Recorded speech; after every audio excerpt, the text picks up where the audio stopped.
آداب! پیش خدمت ہے میرا تحریر کردہ افسانہ شادھی نیتی۔ شادھی نیتی۔ آدمیوں سے بھرے میدان میں ایسا گمبھیر سکوت کہ سوئی بھی گرے تو دھماکہ۔ وسط میدان میں لکڑی کی ایک سبز پوش میز اور اس پہ قرینے سے دھرے قلمدان۔ اس میز کے ساتھ ہی استادہ دو سادی سی لکڑی کی کرسیاں اور سامنے سفید کھمبے پر شان سے لہراتا ہوا پرچم۔ میدان میں آدمیوں کا ٹھاٹھے مارتا ہوا سمندر دم سادھے اپنے سامنے کروٹ بدلتی تاریخ کا چشمدید گواہ۔ عظیم الشان داخلی دروازے سے ایک جیپ رینگتی ہوئی اندر داخل ہوئی اور اس میں سے دو وردی پوش برآمد۔ فاتح کی تنی ہوئی چھاتی اور غرور سے اٹھا سر، جبکہ مفتوح کا سکڑا ہوا شانہ اور شکستگی سے جھکا ہوا سر۔ فتح اور شکست کی واشگاف داستان بیان کرتے ہوئے دو کردار۔ دونوں نے کرسیوں پر بیٹھ کر سامنے رکھی دستاویز پر دستخط کیے اور ہاتھ ملایا۔ مفتوح نے اپنا ریوالور فاتح کے حوالے کیا اور اس حوالگی کے ساتھ ہی اس کے جھکے ہوئے شانے اور چھاتی کو اعزازات سے محروم کر دیا گیا۔ یوں سر بازار وطن کی عزت تار تار ہوئی۔ شکست خوردہ جھنڈا اتارا گیا اور فتح کی خوشی سے سرشار پھریرا پوری آن بان کے ساتھ آزاد فضا میں لہرانے لگا۔ انبساط سے ہوش کھوتے مجمع کے فلک شگاف نعروں سے فضا گونج اٹھی اور زمین ان کے والہانہ رقص کی دھمک سے لرزاں تھی۔ گارڈ آف آنر کی پیشی کے دوران ایک اڑتی ہوئی چپل چٹاخ سے شکست خوردہ کے دائیں گال پہ آ کے لگی۔ جہاں وہ خفت سے سرخ ہوا وہیں انبوہ شادمانی و ہیجان سے شاداں و فرحاں۔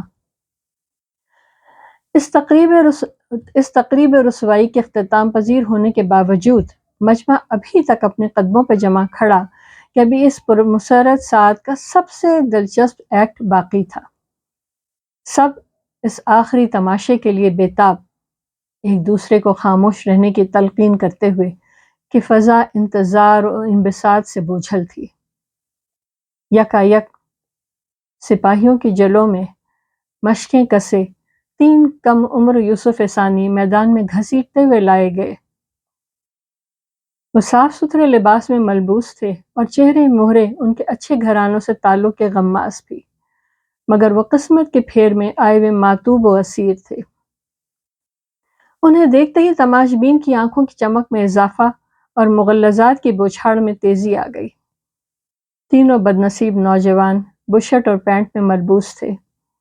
2 کے پیروں میں چمکدار سیاہ جوتے اور 1 کے پیروں میں قینچی ہوائی چپل تھی۔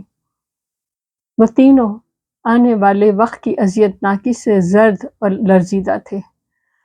ان کے لیے زمین سخت اور آسمان بہت دور تھا کہ اس لاکھوں کے مجمع میں صرف بے درد اور بے حس تماش بین تھے۔ وہاں انسان نہیں تھے، بلکہ وہ ایک محض انبوہ تھا۔ اچانک 3 سپاہیوں نے بیک وقت ان دہشت زدہ نوجوانوں کے عین ناف کے نیچے پوری قوت سے سنگین پرو کر انہیں پیوند خاک کر دیا۔ جوان گرم خون کا ابلتا ہوا فوارہ اچھلا اور شدت کرب سے ان کی ٹانگیں افقی ہو گئیں اور مجمع عالم وجہ میں جنونی تالیاں پیٹنے لگا۔